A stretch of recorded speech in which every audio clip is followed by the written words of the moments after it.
Last షార్ట్‌లో చెప్పాను కదండీ! ఆఫీసర్స్ రెస్ట్ హౌస్‌లో రూమ్ అయితే బుక్ చేసుకున్నాము అనేసి. ఇదిగోండి ఇదే మేము తీసుకున్న రూము.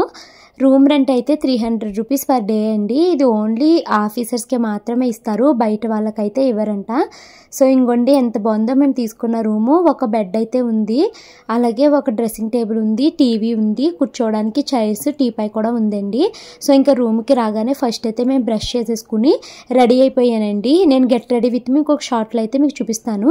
ఇంక ఇప్పుడైతే ఈవెంట్‌కి వెళ్ళడం కోసం బయటకైతే వచ్చేసామండి. అయితే మార్నింగ్ నుంచి మేము ఏమీ తినలేదు కదా! మార్నింగ్ ట్రైన్ దిగేసరికి 12:30 అయ్యిందండి. రూమ్‌కి వచ్చి రెడీ అయ్యేసరికి 2:30 అయిపోయింది. ఇంకా ఆకలేస్తుంది అంటే కొంచెం దూరం నడుచుకుంటూ వెళ్తే అక్కడ ఒక రెస్టారెంట్ అయితే కనిపించిందండి. అక్కడైతే తాళి చెప్పాము 2 ప్లేట్లు. సో తాళి వచ్చిన తర్వాత అయితే తిన్నాము. 4 పూరీలు కొంచెం రైస్ అయితే ఇచ్చారండి. శనగల కూర, పప్పు ఇచ్చారు. ఏదో ఒకటిలే అనేసి ఫుల్‌గా అయితే అది కడుపు నిండా తినేసామనమాట. సో ఇంకా అక్కడ అయిపోయిన తర్వాత మేము మళ్ళీ క్యాబ్ బుక్ చేసుకుని ఈవెంట్ దగ్గరికి అయితే వెళ్తున్నామండి. మా హస్బెండ్ లేకపోతే ఈ ప్లేసెస్ ఏమి చూడలేను.